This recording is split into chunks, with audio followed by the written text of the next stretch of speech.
The unfortunate part about a failing relationship is coming to terms with what the actuality of the collapse is, what the weak point or parts of the relationship are that has caused it to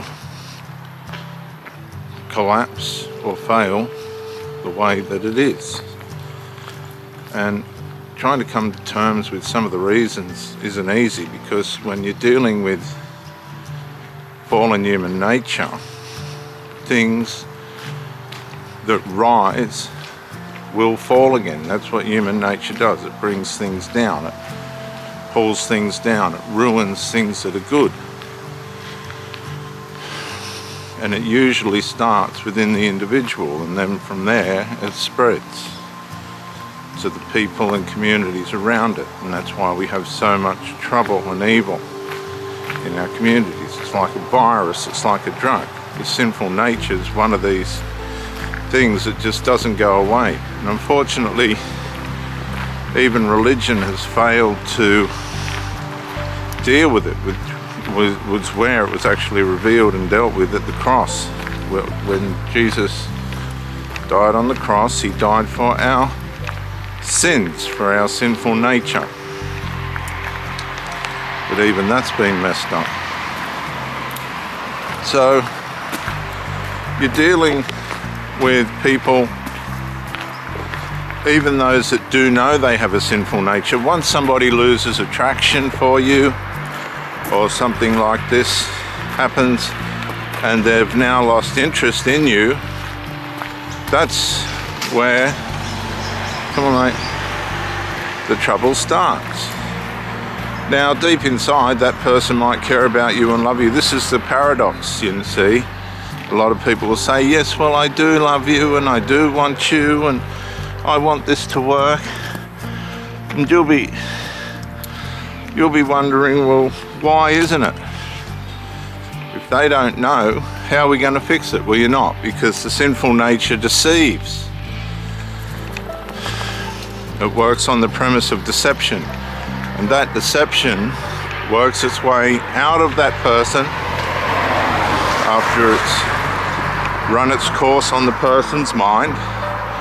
It works out of that person, leaking across the lives of the people immediately around them, and then from there onward to ruin things at work. One of the favourite ones of the devil and his demons, because there's a spiritual power behind this as well, an external spiritual power, is drugs. And once drugs get hold of you and your sinful nature goes, oh yes, that's my source of nurture, that's my source of comfort, like a baby with a bottle or a baby on its mother's breast. These people address drugs that way, and nicotine and all these other forms of self-trashing, self-destruction, careless sex and reckless sex. None of it leads to anything. These people end up with nothing to show for themselves that's particularly worthy of being proud of. In fact, it's a matter of the opposite. Once the devil and his demons brings drugs into that, it accelerates the wickedness. That's the point of drugs. They accelerate the wickedness. And that acceleration brings death along faster, brings sickness along faster. Disease comes along faster and quicker.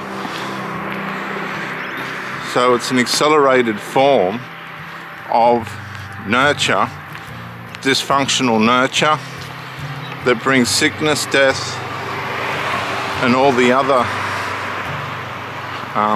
horrible things that ruin humanity along faster.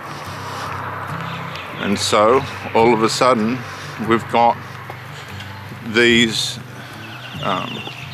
subcultures within our communities that are enmeshed in the alcohol and drugs and nicotine and all the rest of it as a source of comfort, as a source of nurture, and even as a source of identity. A lot of these people get their identity off how much they trash themselves, how much they hurt themselves, and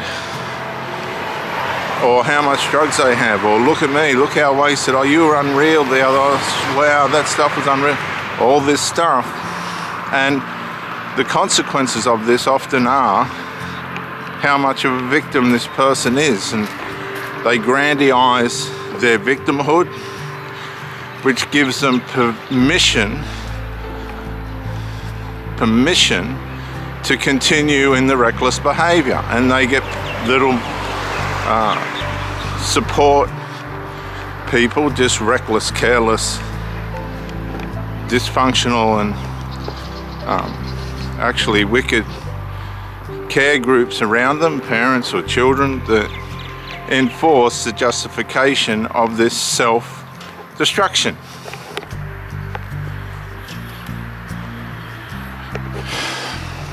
You can see the problem with it is that they go into these dark self-destructive caves and they can't find their way back out. They can't navigate their way back out without being harmed. It's like you try and come out and all these booby traps and things that are going to hurt you and harm you jump out at you to prevent you from finding your way back out. And it's the same with a relationship. Whilst we want to be loved and give, take, care and share from both sides, when one of the people, come here please, here, off the road, here, good boy, good boy.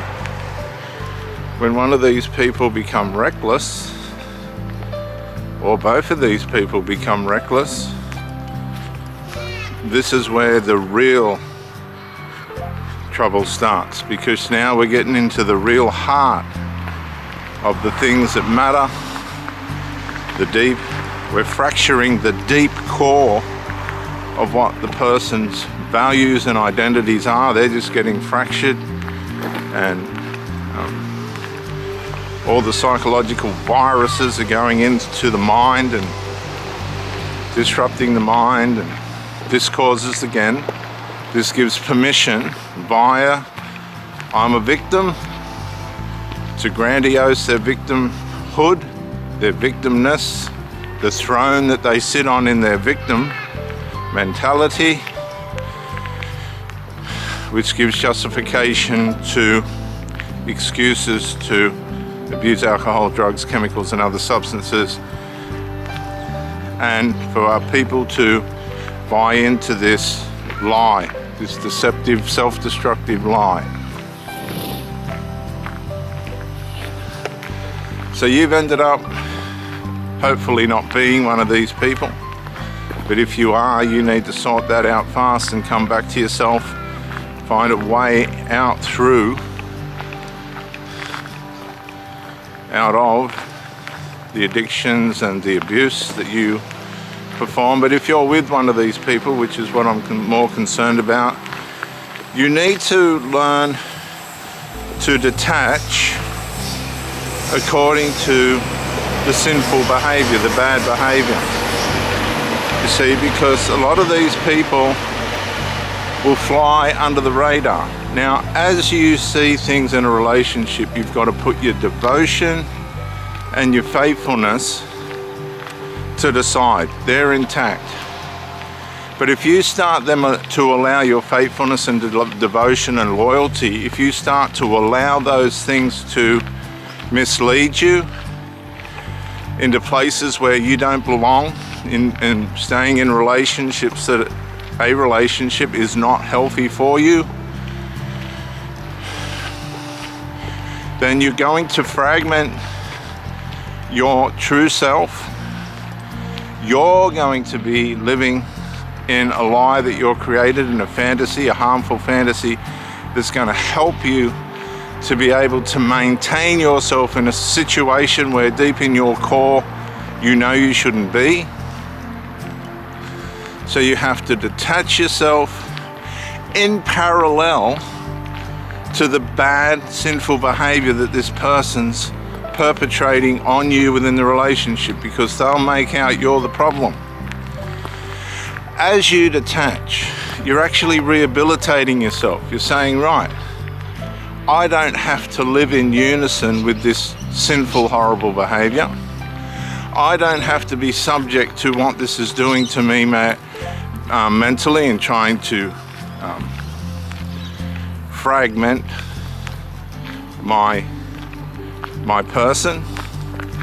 And this gives you a real-time, day-by-day rehabilitation program, so that when this person's driven you to complete detachment and you say, I'm sorry, but it's time for you to go, you don't suffer trauma.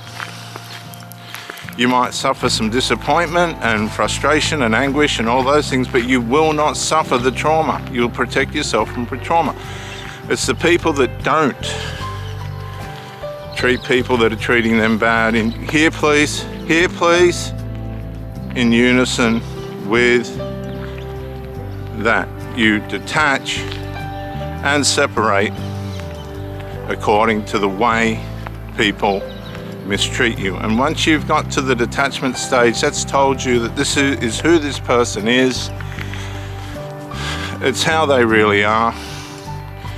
It's a cycle that they don't have the value for me to be able to change.